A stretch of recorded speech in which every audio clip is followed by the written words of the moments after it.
Assalamualaikum warahmatullahi wabarakatuh.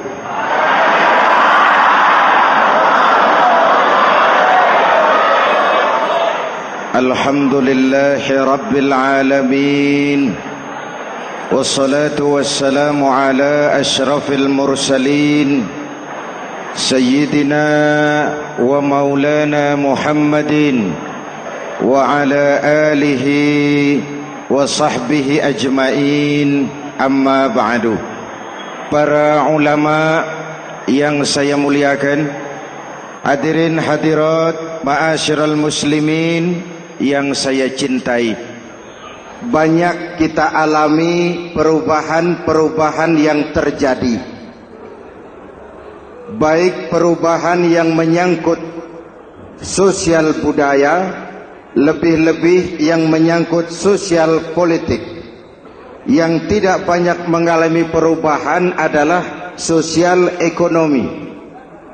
Bahkan angka kemiskinan kita naik menjadi 3/5 dari total penduduk kita hidup di bawah garis kemiskinan, dan 20% diantaranya miskin mutlak.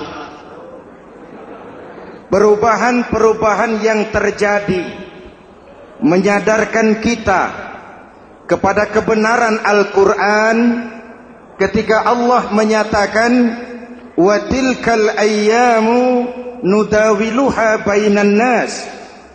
Hari itu kami putar di antara manusia. Ada saat datang, ada waktu pergi. Ada hari lahir, ada saat kembali. Ada waktu dilantik, ada saat menyerahkan jabatan. Hari kami putar di antara manusia dan hidup cuma sekadar menunggu giliran. Soalnya kemudian di tengah perubahan-perubahan yang terjadi begitu cepat, what must we do now?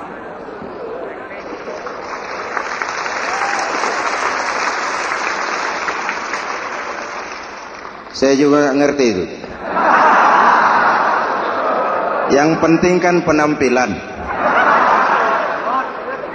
Saudara-saudara kaum muslimin di seluruh tanah air, jadi pemimpin adalah pelayan bagi orang yang dipimpinnya.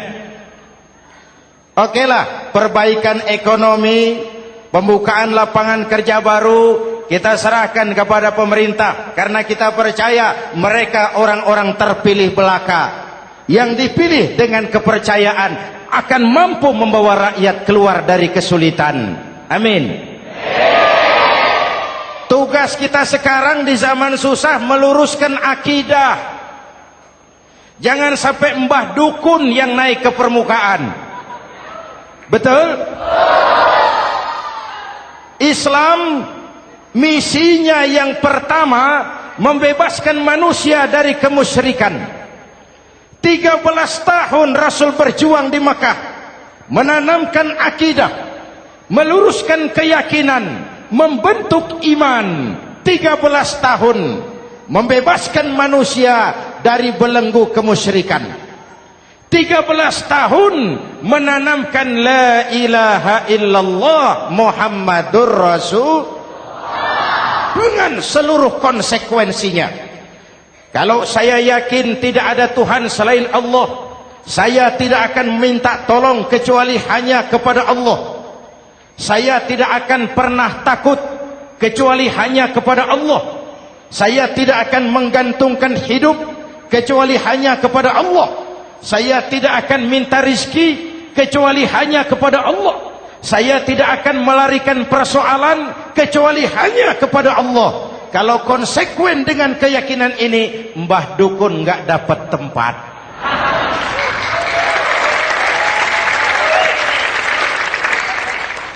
Akur? Ayo lihat secara sederhana. Saya sandaran di tiang, tiangnya ambruk, sayanya jatuh. Saya sandaran di tembok, temboknya runtuh, saya juga runtuh. Saya sandaran kepada orang kaya, dia jatuh miskin, saya bangkrut. Saya sandaran kepada jenderal, dia pensiun, saya selesai. Tapi kalau saya sandaran hanya kepada Allah, Allah tidak akan pernah miskin, Allah tidak akan pernah lumpuh, Allah tidak akan pernah terpuruk, dan Allah tidak akan pernah berkurang kekuasaannya.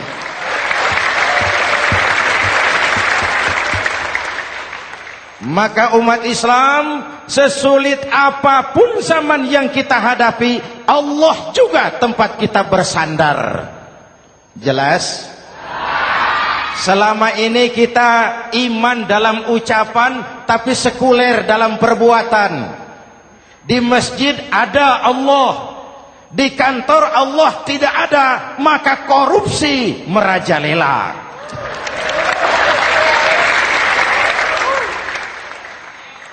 Di masjid ada Allah, di pasar Allah tidak ada, maka timbangan tetap curang.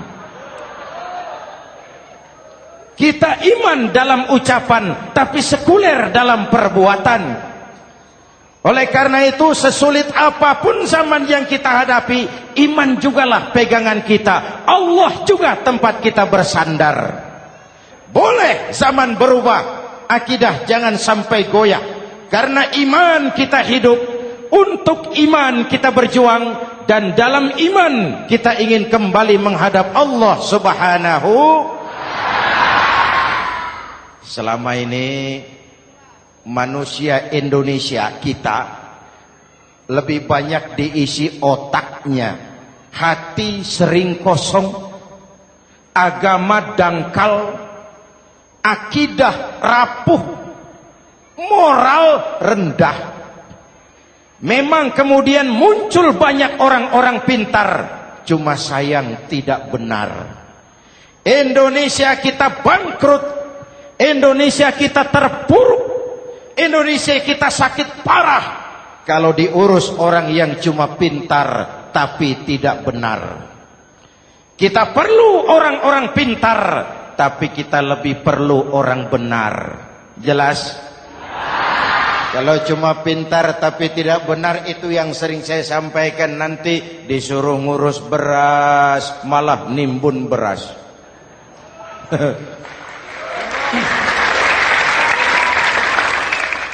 Disuruh ngurus laut malah jadi bajak laut.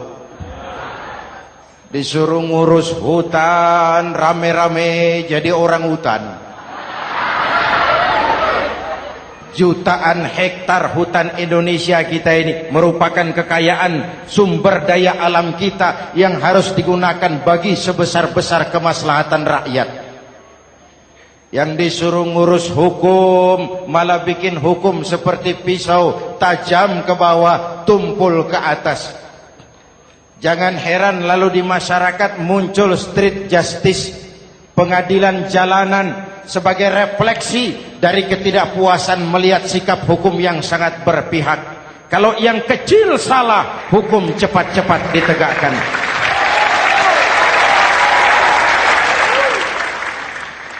Lihat saja sekarang ini kalau orang terkenal banyak uang punya masalah, antri yang bela. Betul? Tapi saudara lihat si Marsinah di Jawa Timur, si Sengkon dan Karta di Jawa Barat, si Udin Bernas wartawan Jogja, terseok-seok mencari keadilan, sampai hari ini urusannya masih remeng-remeng. Kenapa bisa begitu? Jawabannya sederhana, tidak ada fulus. Ada fulus mulus, tidak ada fulus manfus. Betul? Jangan sampai para penegak hukum kita terjebak pada lagu baru, maju tak gentar membela yang bayar. Biar bertentangan dengan nurani, biar bertentangan dengan public opini, biar bertentangan dengan rasa keadilan. Siapa yang bayar, itulah majikan. Mau benar atau salah, belain terus. Kalau seperti inilah hukum kita, mafioso keadilan akan tetap gentayangan. Hadirin yang saya hormati, 13 tahun beliau berjuang di Mekah, meluruskan keyakinan, memantapkan akidah, meneguhkan iman. Dari situ segalanya dimulai, dan ke situ segalanya akan menuju. Intan paling mahal, mutiara paling berharga, tidak lain adalah nilai-nilai keimanan. Kalau itu sudah tergadai, apalagi yang bisa kita banggakan dalam kehidupan ini? Kita merasa harta kita berharga, belum ada artinya ketimbang iman. Kedudukan kita punya nilai pun belum ada artinya ketimbang dengan nilai-nilai keimanan. Itu intan paling mahal, itu mutiara paling berharga. Harta baru ada manfaatnya kalau dilandasi dengan iman. Jabatan dan kedudukan baru terasa gunanya kalau dilandasi dengan keimanan. Kalau jabatan lepas dari iman, yang akan lahir Fir'aun baru. Jelas? Kalau harta terlepas dari iman, yang akan muncul adalah konglomerat korun. Kalau ilmu pengetahuan terlepas dari nilai dasar keimanan, maka yang akan muncul adalah ilmuwan pelacur yang menyalahkan yang benar, membenarkan yang salah untuk kepentingan pribadi. Dan kondisi seperti itu tidak akan membuat kita makin sehat. Oleh karena itu, pada kesempatan ini, pesan pertama saya, menghadapi zaman susah, tetap jaga akidah, tetap pelihara keyakinan. Kesulitan bukan untuk ditakuti, untuk diatasi. Hidup adalah kerja keras, bukan keajaiban. Perubahan tidak akan datang hanya dengan simsalabim abragadabra. Perubahan tidak akan muncul hanya dengan berandai-andai. Perubahan tidak akan turun dari langit seperti turunnya embun di waktu malam. Perubahan adalah kerja keras, sehingga Al-Quran membimbing kita, innallaha la yughayyiru ma biqaumin hatta yughayyiru ma bi anfusihim.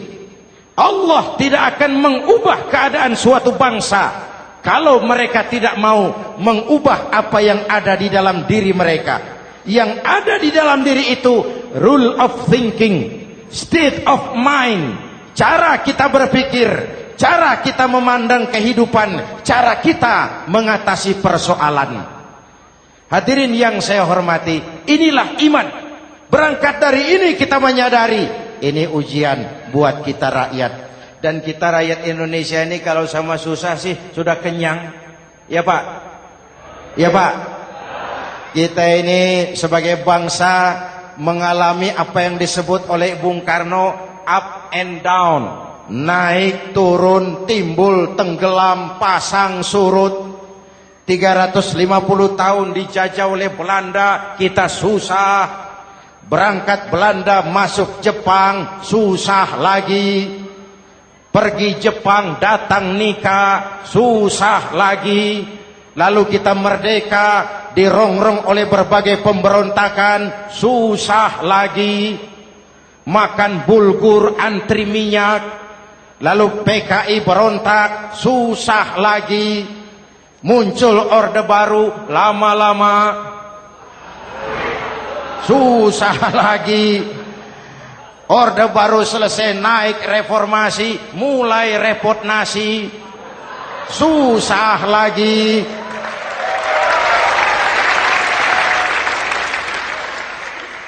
Kalau susah kita ini sudah akrab, sudah intim. Mestinya kalau sudah susah seperti itu, jangan salah sikap menyikapi kesusahan. Jangan sampai kita potong kompas, ambil jalan pintas, terjebak menghalalkan segala cara. Itu tidak akan menguntungkan, itu tidak akan menyelesaikan. Kalaupun selesai, nampaknya penyelesaian sesaat. Dan penyelesaian sesaat bukan penyelesaian yang sebenarnya. Karena itu tetaplah dalam koridor keimanan.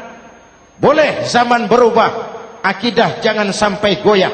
Silahkan masa berganti, tapi keyakinan jangan mati. Sekali la ilaha illallah, sampai tetes darah paling penghabisan, tetap la ilaha illallah. Sanggup?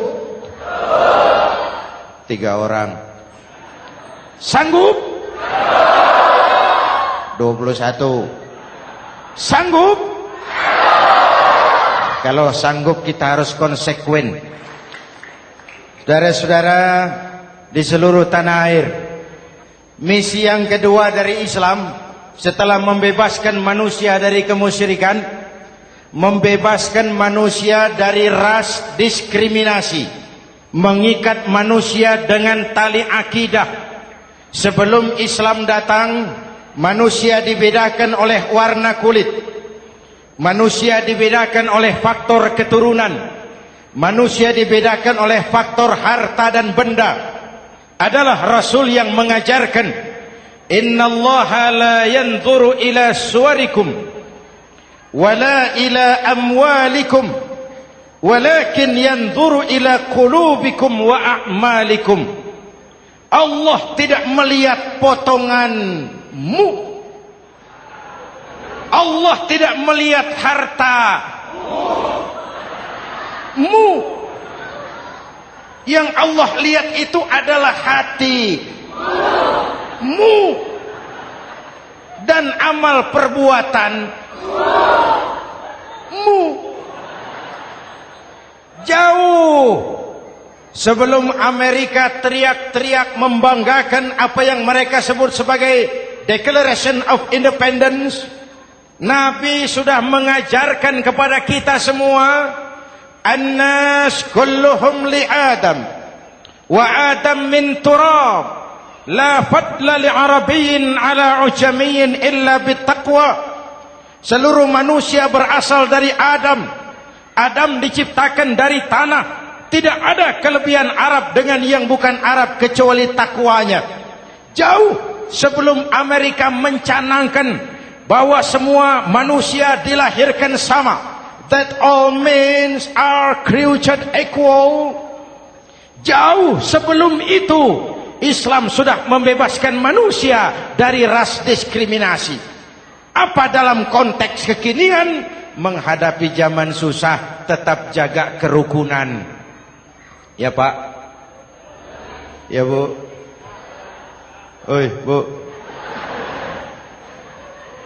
Menghadapi zaman susah tetap jaga kerukunan, baik antar umat seagama, antar umat beragama, maupun antar umat beragama dengan pemerintah.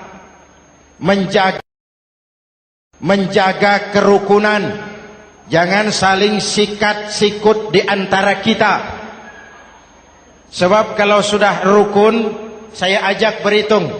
1 ditambah 1 sama dengan, itu matematika namanya. Hasilnya pasti. Tapi angka sosial hasilnya aneh. Saya ubah jadi angka sosial. Ayo kita berhitung lagi.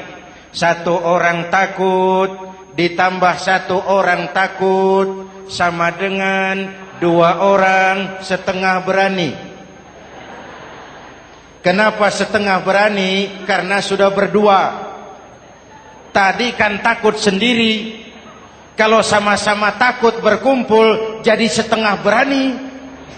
Kalau ditambah 1 orang takut lagi, 1 orang takut ditambah 1 orang takut ditambah 1 orang takut sama dengan 3 orang berani.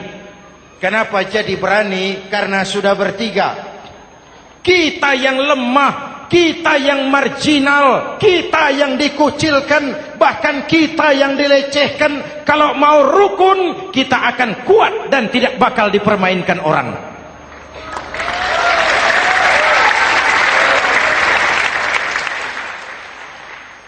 Tapi kalau rukunnya yang satu mau menikam yang lain, saya ajak berhitung lagi. Yuk berhitung yuk. 1 ekor ayam ditambah 1 ekor musang sama dengan 1 ekor musang. Kemana ayamnya? Dimakan musang. Betul nggak nih hitungan? Ayo kita hitung lagi. 1 ekor ayam ditambah 1 ekor musang sama dengan 1 ekor musang. Kemana ayamnya? Dimakan musang. Jadi kalau kita suka kumpul dengan orang yang mau makan kita, selesailah kita.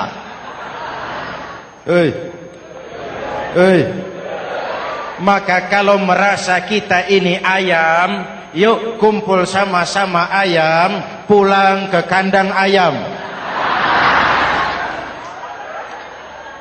Kalau ada ayam kumpul ke kandang musang, itu namanya ayam minum baygon. Jelas? Menjaga kerukunan. Pertama, antar umat seagama, sesama muslim harus saling menjaga, harus saling memelihara. Baik dia muslim yang jadi kapolri, baik dia muslim yang jadi kasat, baik dia muslim yang jadi pengusaha, baik dia muslim yang jadi petani, nelayan, guru, semua komit menjaga semangat kebersamaan, rukun antar umat seagama. Jelas? Jelas? Hadirin yang saya hormati, atas dasar itu saya ingatkan kembali, kita semua ingin persoalan terorisme dilepaskan kaitannya dari agama manapun. Tidak ada kaitannya terorisme dengan Islam, dengan Kristen, dengan Hindu, dengan Buddha. Tidak ada kaitannya terorisme dengan pondok pesantren.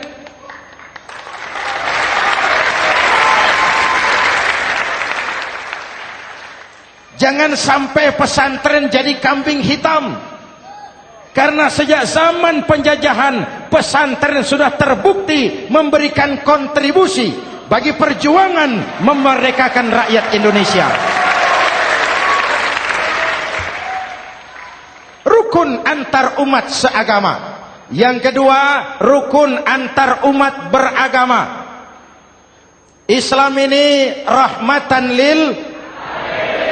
Jangankan manusia walaupun berbeda agama, binatang saja dihormati. Ada hadis, fa iza zabahtum fa ahsinuz zibhata. Kalau kamu menyembelih hewan, sembelihlah dengan cara yang terbaik. Jangan menyembelih ayam dengan pisau tumpul. Itu namanya tidak berperi kebinatangan. Yang kecil lagi, saudara buka babul istinja. Makruh buang air kecil di tanah yang berlubang. Sebab apa? Pertama, menjaga kesehatan. Siapa tahu di lubang yang saudara buang air kecil itu ada gas beracun. Kalau tidak, melindungi binatang yang ada di dalam lubang. Siapa tahu di lubang yang saudara buang air kecil itu ada semut sedang rapat membahas terorisme. Apa dosanya lalu mati dikencingi? Ini namanya rahmatan lis semut. Binatang saja dilindungi. Maka perbedaan agama tidak harus menyebabkan kita bertolak belakang. Perbedaan agama bukan alasan untuk saling bermusuhan. Apalagi kita sudah menyadari tentang kemajemukan kita, tentang kebinekaan kita, tentang keragaman kita. Rukun antar umat beragama. Saling menghormati, saling menghargai, tapi tetap dalam batas lakum dinukum. Lalu rukun antar umat beragama dengan pemerintah. Hadirin yang saya hormati, yang benar kita dukung, yang salah kita perbaiki dan kita tegur menurut cara-cara yang diajarkan oleh agama kita. Dan sholat berjamaah, pendidikan bernegara yang paling bagus. Tadi kita sholat ada imam, ada makmum, betul? Makmum wajib ikut imam kalau imam benar sholatnya. Rakyat wajib ikut pemimpin Kalau pemimpin benar mimpinnya. Masyarakat Islam ini loyal. Masyarakat Islam ini bukan pemberontak. Masyarakat Islam ini taat dan setia. Kapan? Kalau imamnya benar. Imam takbir, makmum. Imam ruku, makmum. Imam i'tidal, makmum. I'tidal. Imam sujud, makmum. Tapi kalau imam keliru, mestinya imam ruku malah sujud. Salah imam ini. Tegur. Siapa yang wajib negur? Makmum yang saf terdepan. Anggota DPR.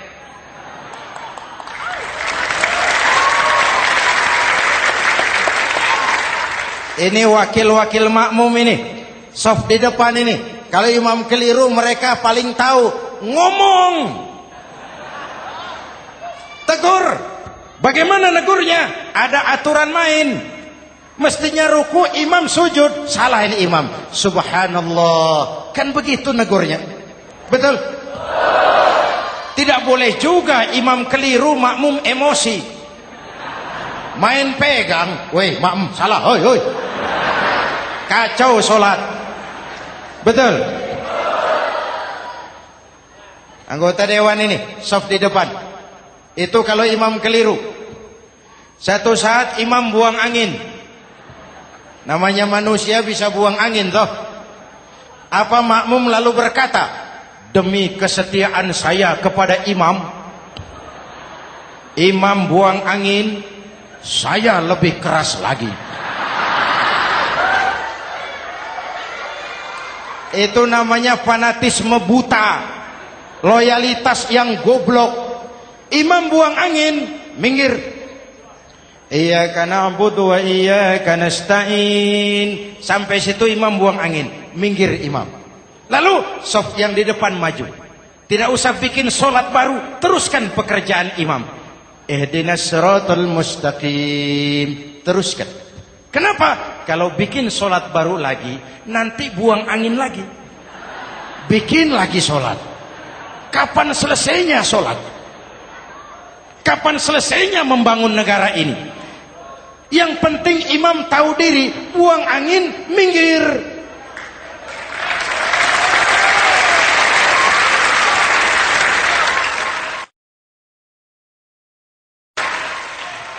Ini kacaunya solat berjamaah kita sekarang. Kacaunya negeri kita sekarang. Banyak imam sudah buang angin, gengsi. Diam aja merasa nggak punya salah. Dikasih tahu sama makmum, imam tadi buang angin ya, malah jawab sedikit. Apa kalau sedikit lalu tidak batal solat itu? Mekanisme kehidupan sosial yang diatur lewat tuntunan solat berjamaah. Sehingga Nabi berpesan, kun imaman muta'an au ma'muman muti'an fala takun thalisan jazu'a. Kalau jadi pemimpin, jadilah pemimpin yang ditaati. Kalau jadi makmum, jadilah makmum yang mentaati. Jangan jadi golongan ketiga pemecah belah. Di depan tidak jalan, di belakang takut, ditaruh yang di tengah, di depan didorong, yang belakang ditendang. Ini namanya biang kerok. Saudara-saudara, dari uraian singkat ini saya ambil beberapa catatan pokok. Pertama, kalau ada intan paling mahal, kalau ada mutiara paling berharga dalam hidup kita, itu tidak lain adalah karena keyakinan. Hidup jadi indah, hidup jadi berharga, hidup jadi berarti kalau didasari atas sebuah keyakinan. Dan keyakinan itu tidak lain adalah nilai iman kita, akidah kita kepada Allah Subhanahu wa ta'ala. Yang kedua, tetap menjaga kerukunan. Sesulit apapun zaman yang kita hadapi, kita tetap harus menjaga semangat kebersamaan. Kita harus tetap menjadi lem perekat yang menjaga keutuhan, baik sebagai bangsa maupun sebagai umat. Perbedaan adalah wajar, harus dihormati sebagai ciri kehidupan berdemokrasi. Tapi jangan perbedaan menjadi sebab kita bermusuhan, dan jangan perbedaan menyebabkan kita saling berpecah belah. Hormati perbedaan, jangan perbedaan dipandang sebagai permusuhan.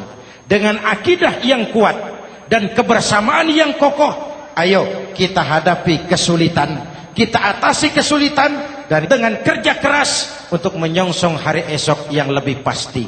Mari kita Fatihah, semoga Allah memelihara kita bangsa Indonesia. Ala hadhihi niyyah wa ila hadratin Nabi. Al-Fatihah.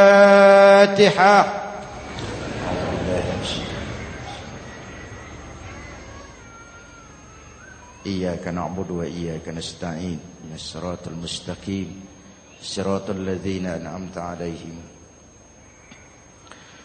Bismillahirrahmanirrahim. Amin.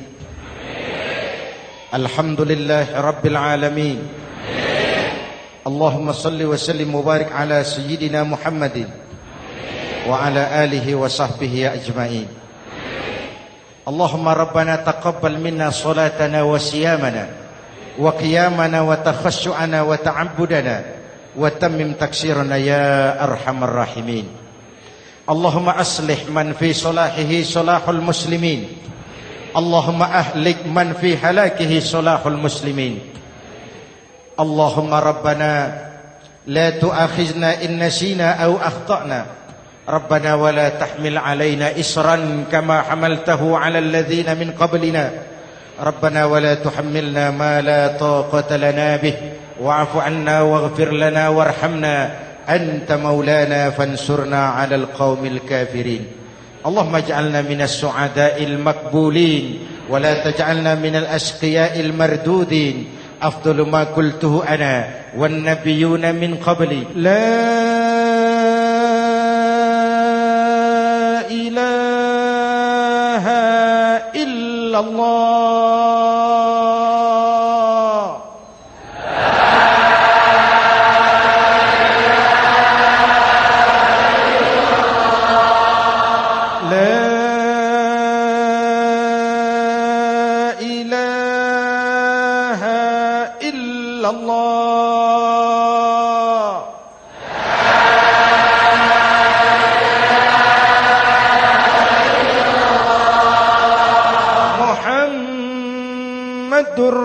Rasulullah